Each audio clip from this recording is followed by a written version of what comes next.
Welcome back to this exciting session in our course on digital accessibility. Today we have a very interesting guest with us, Dr. Sachin Tanwar. So he's done his PhD from IIT Delhi and he's currently working with Google on usability and accessibility user experience design. And he has a very exciting journey ranging from IIT Bombay design department and other very eminent organizations like Samsung and McKinsey, which of course through the conversation in today's session we'll try to explore how his journey and his learnings can help us in our learning as well. So welcome Sachin to this very exciting conversation.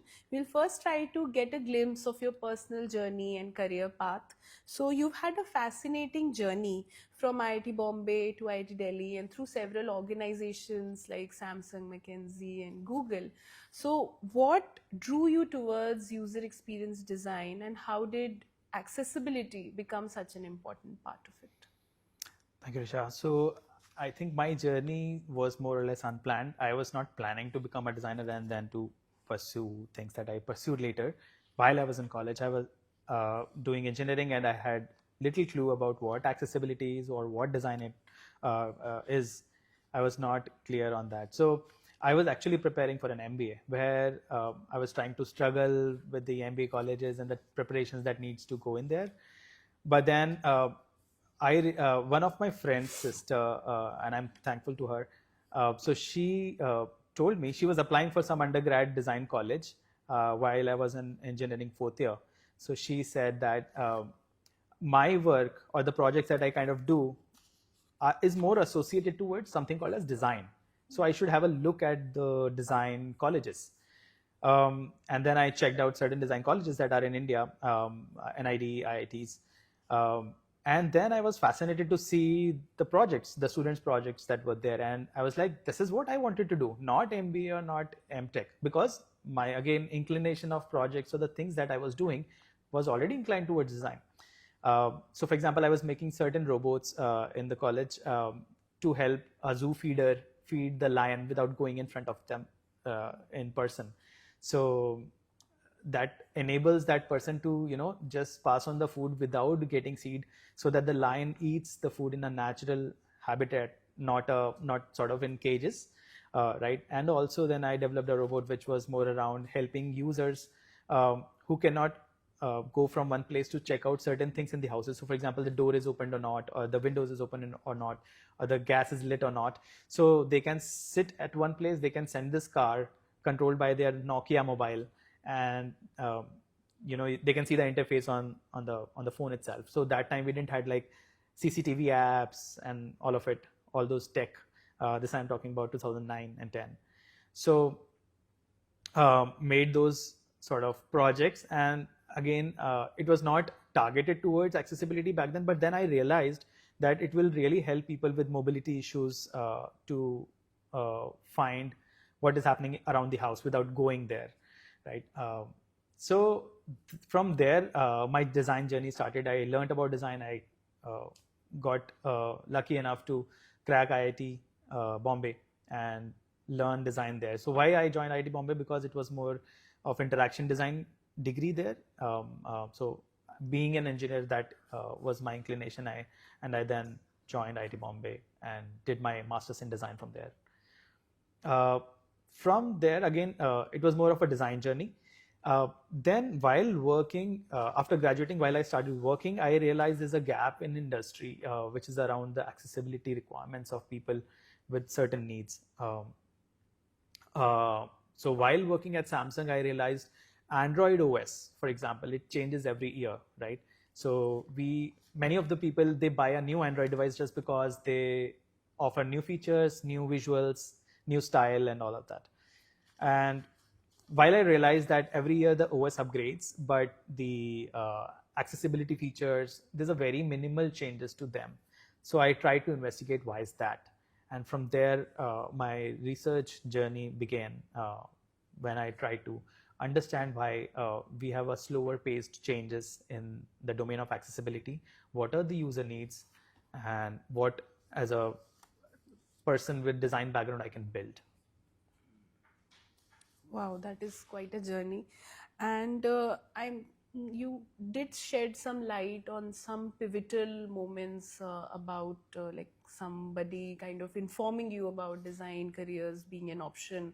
What are some other pivotal, points in your career which shaped it around accessibility? Right. I think that one experience was that Samsung experience that I just spoke about. The others are also there. So, for example, we had a lot of softwares that are used by that are primarily targeted for the sighted users. I say that the industries are more focused towards taking care of the sighted users because they consider them as their primary user groups. But when I did a project with Marriott International, I realized that the hotels, the guidelines that they build for the hotels, they also take, because of an architecture sort of hotel architecture, the guidelines have to be also cater to the needs of people who require special accessibility needs. So from there, I these small bits, when on the basis of the projects that I was doing in the industry, I got to know that there is a lot more that happens in the background, right? Somebody has created those guidelines, the architecture guidelines that I'm talking about, and then as a designer, I must include those guidelines in a way so that when I was digitizing their content, right, so that architects and civil engineers and plumbers and all of that can use to build a hotel, they also end up making that hotel more accessible to everyone. So by each project, I was learning new about accessibility, and I think eventually that Samsung thing was the pivotal point where I was trying to investigate further on what we can do more so that people who use these accessibility features or who rely on accessibility needs can enjoy the softwares more, or the technology that we are building. Great. So let us now dive into the things related to accessible user experience design. So to begin that conversation, can you kind of define in your words, what do you think is the difference between accessible user experience versus a traditional UX? Right. So I think for many years, accessibility has been around as a separate entity. Like accessibility is primarily, actually, if you ask designers that what do they do for making their products accessible, there would be hardly anything that you will learn from them. But if you will ask a developer, they can say a lot more because those guidelines and rules, they have been more around developers. Although the guidelines also talk about some utility aspect, but it's primarily concerned around the functionality, right? So accessibility as a guideline, they are available, but they're more around the functionality aspect, the utility aspect. But beyond utility, there's usability of things and there's user experience, right? That's why we enjoy certain things. So utility means I can just use it, right? I can go there and do certain things. That's what make it utility based. But when it comes to usability, it would add another dimension that the product, whatever it is, software or non-digital, I can do it without errors, right? That's usability for you. And then user experience is another layer on top of it, where you make the users enjoy. They are not fatigued. They are not tired. They are not frustrated by the experiences that you provide. So I can also tell about one of the thing that I experienced in the industry. So when I joined McKinsey, there was already some conversations around the lawsuit that happened on the McKinsey Insights app, which had some accessibility issues, due to which there was some lawsuit somebody has filed in the US.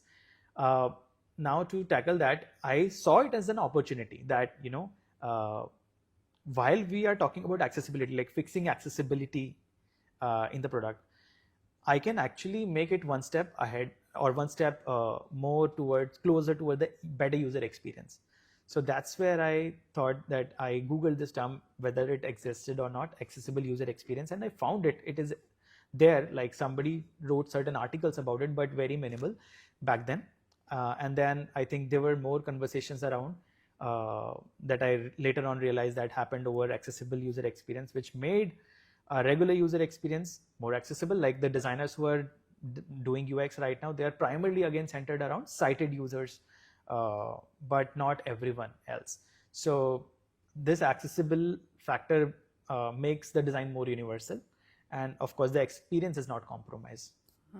So, in this regard, in your experience, what are some common misconceptions that engineers or designers have about accessibility? I think I can say two maybe that is that I can quickly relate to. First is everyone thinks that it's not my job, right? So designer or developer, they think that it's not their job. Maybe somebody else in the company will do it for the product.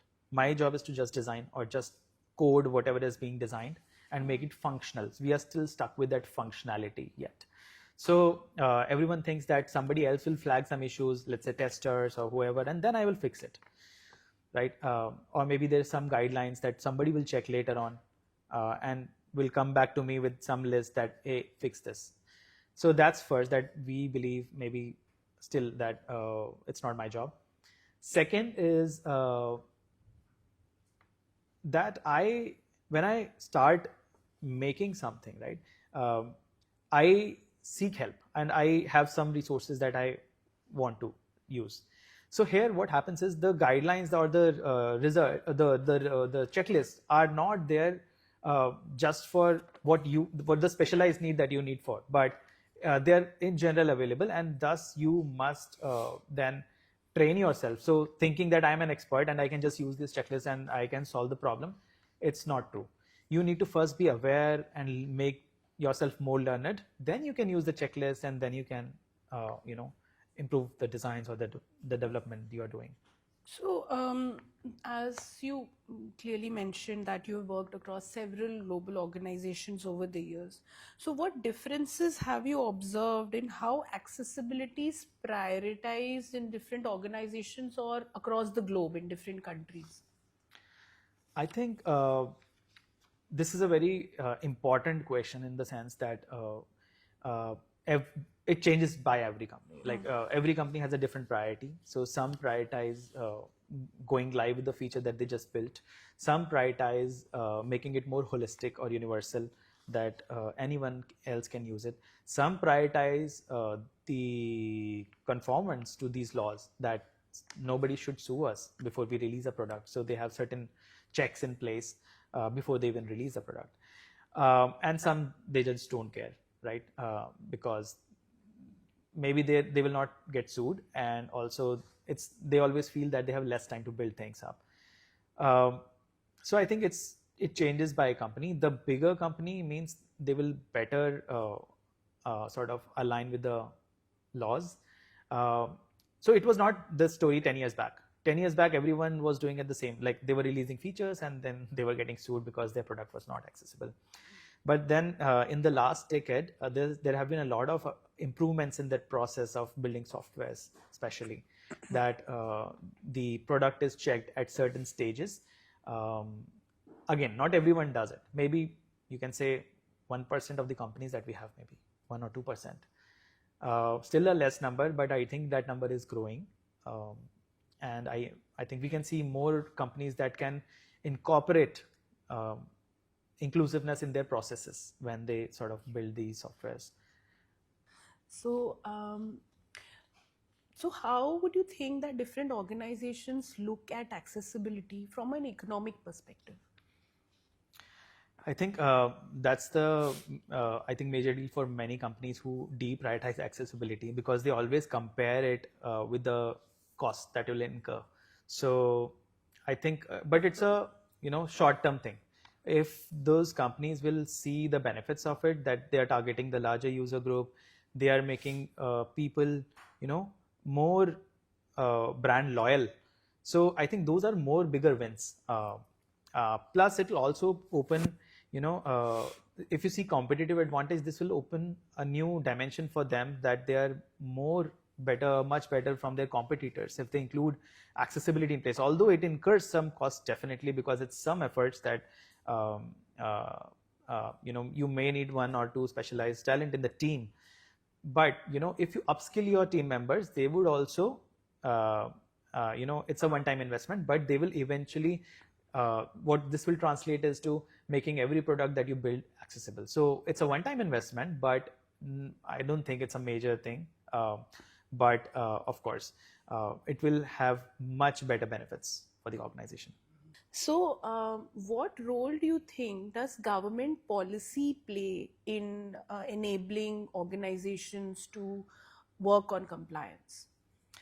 I think good question. So I think that's the thing behind many countries why their digital products are accessible today.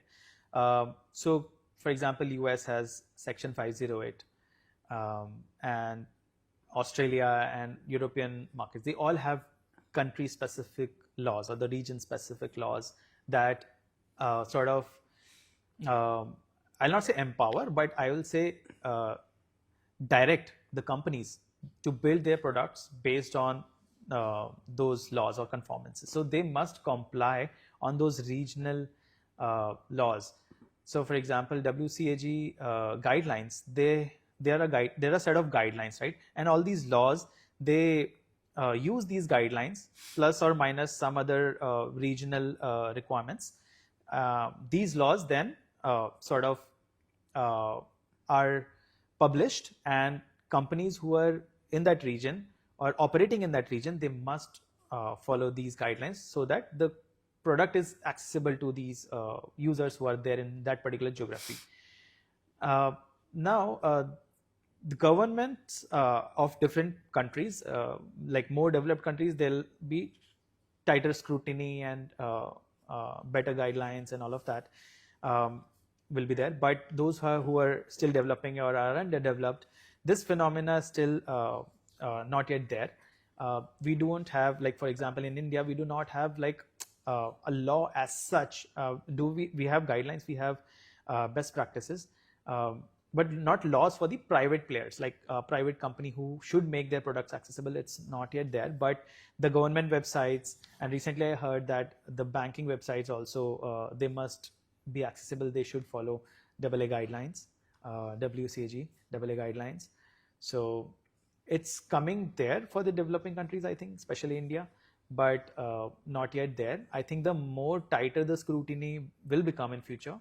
For a certain, let's say, if your product or your audience is of, let's say, if you have 1 million, for example, user group, as a user group, let's say if I have an app and that app has 1 million downloads in India, I think governments can push certain companies for being more accessible or follow certain compliance that are India based for such companies, because also applying it for everyone, it might not be feasible. And I think that's why it's not there yet, because not small players or not everyone can kind of comply because again, they think that there's an initial overhead, although it's not there. But many of the organizations think that it's an initial overhead and they would want to sort of bypass it. And that's why we don't have laws, that stricter laws for these private players. But I think something can be introduced for the bigger players that are there in Indian market. So I think from your comments, I can clearly see that with the increase in this tighter scrutiny, and eventually it will happen, I think there will definitely be a need for accessibility evaluators and accessibility experts who will be eventually hired in these companies in order to examine the existing products.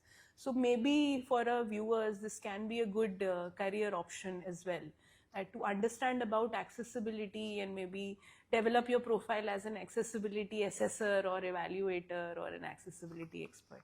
Maybe you can comment. I think good point. So in Western or developed nations and the companies which are there, like giants, so we see a lot of roles related to accessibility. For example, they will have a designer who also specializes in accessibility. There are certain development team that are dedicated for the accessibility of products. Then there are auditors, as you said, who will be helping designers and developers in auditing the apps or the products that they have made. So they have certain checklist that they use, and they say that this product can be made further accessible by doing 10 things, or change your whatever design, right? So before even the product launches in the market, there's a need to audit those products. So that's already there. I think in India also soon, at least for the bigger companies, this would be a need to do. Good to know that. So another aspect about top-down kind of push, right? So we spoke about policies and laws around compliance in different parts of the world, including India. So do you think that something like incentives, so maybe we are aware that there is like green incentive, right? So make electric cars, the companies, they get it for the R&D, etc. Something like a business incentive for including accessibility or driving accessibility in their organizations. Would that push organizations a bit further? Yeah, I think that's a good perspective, but I'm not 100% sure on what exactly can motivate organizations. So, for example, one is a push, right? When you get a push from government, then you sort of upskill or tend to become more universal. I think first is the sensitivity, like why it should be done at the first place. It should be well-known phenomena across the industry. So everyone should know the benefit of it automatically. Like, for example, you will reach out to more people, you will be more a better brand, you will have more loyal customers and all of that. That's one. Second is if we talk about incentivizing, I think government really wants to definitely push. That's why they are starting with the government websites that must be accessible first, and then the banking websites. But for incentivizing, it's kind of difficult to find. But if we can find something that can, because it will make a win situation for everyone, right? So incentivizing in certain ways that can help them, either with their sort of audits. If somebody is, let's say, regularly practicing accessibility in their products, or they're improvising accessibility in their products, or being multilingual and all of that, like whatever can reach out to more user groups in India. If government can incentivize through either certain policies that they can that they make for such companies. For example, we have ISO certifications, we have all these other kind of certifications that companies register for.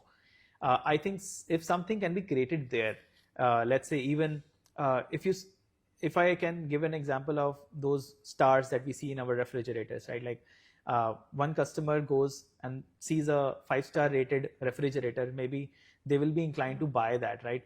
Ultimately, it's sort of a standard, but it is created in such a way that users are considering this as a better product, which it is. But similarly, that way also could be thought of, like how can we make companies or products with certain ratings or something like that, so that they stand out, they can celebrate that, right? That I am rated this much, or I have got this certification, and now I can be I can publicize that, and my users can sort of maybe they understand the value of it and they become my customers. Yeah, I think that's a very interesting idea, and maybe we can try to pitch it to government bodies who are preparing policies around accessibility. Looking at another aspect of your experience, you have both worked in product development over the years, as well as research in the domain of accessibility and product innovation. So, but when accessibility and some usability related product innovation are at odds with each other, how do you resolve the tension? So I think it's quite common, like some colors that we choose, we are liking them, but they're not, let's say, having a good contrast ratio, or they're not legible enough, but we like the style of it as a designer, let's say. So there's a conflict like that, which is common. And of course, it's not just at the designer level, even a product manager can think like that, like we should have these two buttons, but those two buttons are just promoting product additionally in a page, let's say, but not really solving a issue, or it might be complicating users because we are showing paragraphs or showing 5 or 10 images and all of that to promote something. So from a product manager standpoint or from a product owner standpoint, they will feel that fill the page, and maybe the chances are the customer will click somewhere or make my logo bigger and all of that. So it can happen at any level, developer, designer, or the product manager or product owner. Now the thing is, it all depends on how knowledgeable you are coming from the accessibility side. So if you are aware that people do not read text in reality, right? If you show a website and there are tons of text in it, hardly there are so many research which already prove that people do not read such contents. If you put too many visuals asking for attention, research has already proven that it's not worth it. Users will get confused, and they will just quit your web page while you thought they will click a button or do something. So the more knowledgeable you are, the more researches you read around this would help you in removing certain biases. I think that's very important for anyone to get started with, at least negating something that should not be there at the first place. Very interesting to know that. So let us move into an emerging tech genre, and I'm sure you are also engulfed in the AI wave like all of us.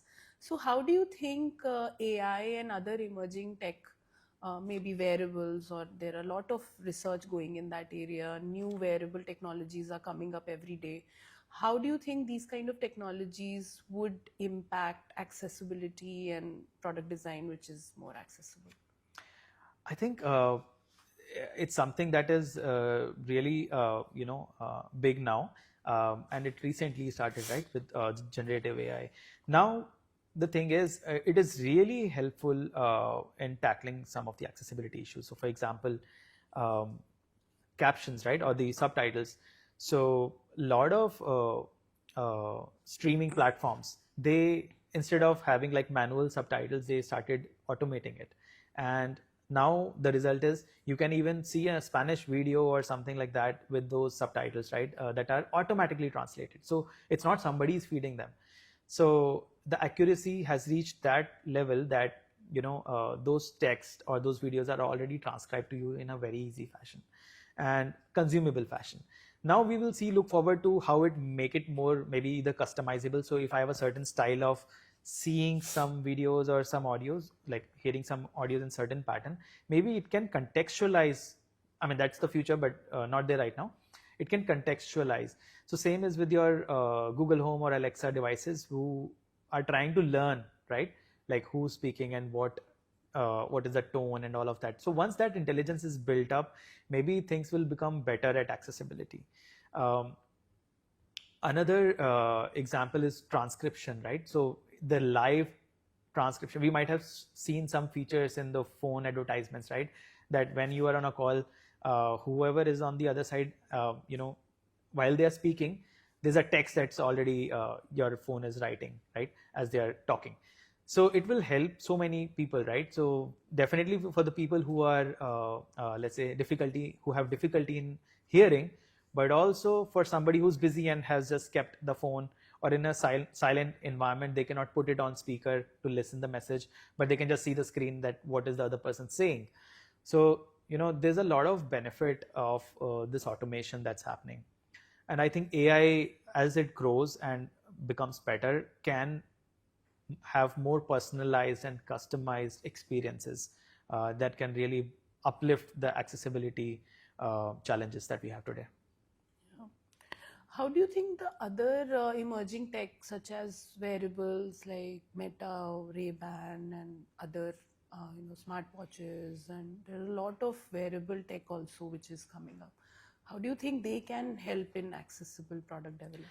So one thing is these wearables also carry a lot of sensors which detect how you are moving, right? So let's say if I am wearing a watch and I do certain gesture using that watch, then my smartphone is capable enough, or if I am having something wearable, they are capable enough to know what I'm trying to do. So mix of these wearable or I should say multi-device kind of experiences would really uplift or change the game of accessibility. But they will all have to follow different standards. So what we learned on the smartphone, we cannot directly copy paste that knowledge for while building, let's say, a smart glass, because this is much nearer to my eyes. I will have to use this, the periphery vision and the the real world. So the guidelines will change. The principles might remain same while building accessible products, but the guidelines will change because of the device type and the way I am interacting with it. So if I am wearing, let's say, smart rings, and I have a glass here, I do certain gestures, it changes something, right, in my interface. Now it has to really understand whether user is doing that accidentally or intentionally. Plus, the vision that I'm seeing here should not give me stress, should not make me fatigued, right? I should be able to wear this smart glass for about maybe whole day, ideally, right? That's what the companies would want. But it all depends on how smoother the experience is, how comfortable the experience is, and that will come through that research. So somebody will have to really go into the deeps of it, get the deep knowledge for these new devices that we have. Until we are there, the experience might be rugged or not so friendly, but I think that research can then later address the upcoming versions of those devices. That's good to know. So in your journey, you have worked with a lot of engineers or designers, or mentored them also maybe. So what is your advice for the young generation of engineers or UX designers into what kind of skills they should put their time and energy into to embed accessibility in their career paths, for example? I think it's a good opportunity for everyone, as India is also, apart from the world, world is also trying to make things accessible. I think still we have stats which say that 98% of the websites are still not accessible, right? And in India, of course, there's a lot of that number becomes maybe bigger, to closer to 99 point something percent.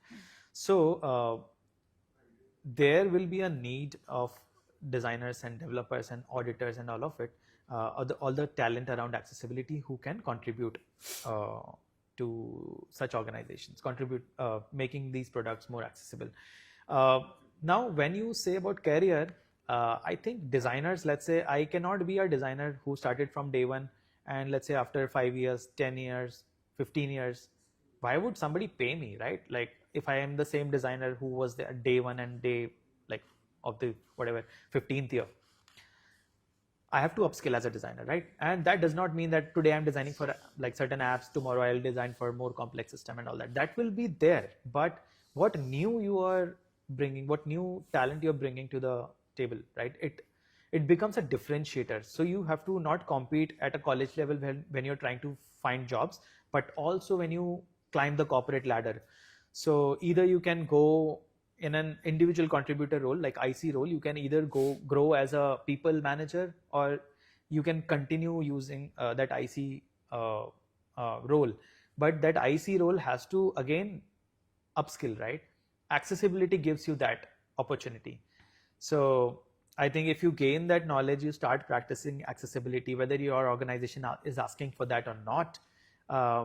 First, try to convince them, of course, but if not, still get some certifications, get some know-hows about things, build your own framework or process, right? And then you practice it in your products, right? Now, what will it do is, first, whatever you're learning, you are practicing it, you are making it, you are implementing those things, those decisions, and it will make you, it is making you upskilled as a designer or as a developer even, right? Or even if you're an auditor who started with just checking the WCAG guidelines, but now you are increasing your level, you're stepping up, and maybe helping in forming company level guidelines for certain products, and contributing at that aspect. So I think this adds value to your current role, or this itself can become your new role. Yeah. So I think you spoke about, how individuals evolve in their careers 10 years, 5 years down the line. So if you want to, kind of look at accessibility as itself, right? So if you can envision the state of digital accessibility 10 years from now, what would it look like? I think it will look completely different. Reason being, because of the AI, for sure, many things are changing, many things are getting automated, and in research, if we talk about research, there's a lot of new research that is coming up, but still, of course, there are huge gaps. People like you and me still have to pursue that research either as PhD or as a project, and we keep on building that knowledge, and we keep on building those automations. And after 5 or 10 years, I think if you are running in the race now, I won't say even this is the race today. So even if you are learning more about accessibility and doing things now, I think you can be there somewhere, 5 to 10 years of in the time, doing certain better things and more advanced things than you're doing today. That's good to know, I think. Like, what would be the final message that you would like to leave with organizations who are still hesitant to, adopt accessibility as part of their product design teams?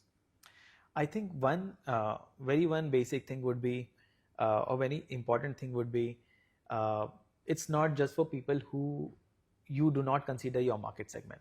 It's for everyone. So for example, I can give a couple of examples, like the caption or subtitles were made for people who had hearing disabilities. Now that actually helps, I mean, everyone, right? 80% of the people who are who are there, they use captions or subtitles to either hear, listen to movies which are of different language, and that is helping everyone else, right? Not just with the people who had hearing disability, with which it was started from. So that's one. Other could be products like Alexa and Google Home. The research, when they were not yet there, when they were not built, there were certain researches that were happening for people with speech disorders or speech disabilities. Speech. I think we need to cut this specific part. So people with vision, right? Loss of vision or vision challenges, vision related challenges. So these devices were made for them, like, so that they don't have to interact with any screens. Even for people who are now in our homes, if you see our moms and dads who are grandfathers, who are at a certain age level, and they face difficulty in operating phones or certain apps, they can easily do things from Alexa or using Google Home, right? So I think that device or that thing that you're building is not just targeted for that small audience that you are thinking that it's a small user group, but I think it helps everyone in general. I think that is a very important takeaway from your answer. If you would like to kind of comment on the next big frontiers of accessibility, which designers or UX researchers or accessibility researchers should focus on, what would they be? So I think keep your focus on to, if you are a user-centered designer or user experience researcher, your focus is definitely user, right? And now if you use AI and understand who's making AI. AI is made by people like you, right? So don't think just as a user of AI, but also think how you can contribute. So I think next frontier lies in those contributions. So either you make the technology more smarter by doing certain researches and experiments at your level, and go back to the technology and try to build something new on top of it, or create something new from scratch that current technology is not addressing, right? So I think research is a big frontier, because many things, as I said earlier, that there are these new variables for which a lot of research is yet to be conducted or is in progress. So it'll be researchers like you who will contribute to this. So please write papers, do a lot of experiments with your design, test them with users, publish that knowledge, and I think somewhere down the line you will realize that you have created certain knowledge base that is actually helping maybe companies like Meta, Google, and all these other big players, OpenAI and all that, right? Who are trying to improve their products through your research. So once you do that, you have contributed to research, you have built your knowledge, and you're also, of course, putting some things into your product that you're designing today. I think research is that next big frontier. And the second is the application of it, right? So try to build certain product, or if you are in that right place right now where you can actually contribute to making things more smarter. Like if you are already working for OpenAI, for example, or Netflix or Meta and all that, you can actually build new AIs for addressing certain things that you have researched. But research comes first. So that brings us to the end of this insightful conversation with Dr. Sachin Tanwar. We covered so much ground today, with extending from philosophy of accessible design to research to innovation to product development, spanning different organizations as well. There's one definitely a clear takeaway from this conversation, that accessibility is not just about compliance, it is also about creating better user experiences. So thank you, Sachin, for joining us today, and thank you for sharing your expertise and knowledge with us. Thank you so much, Richa, for giving me this opportunity. It was great.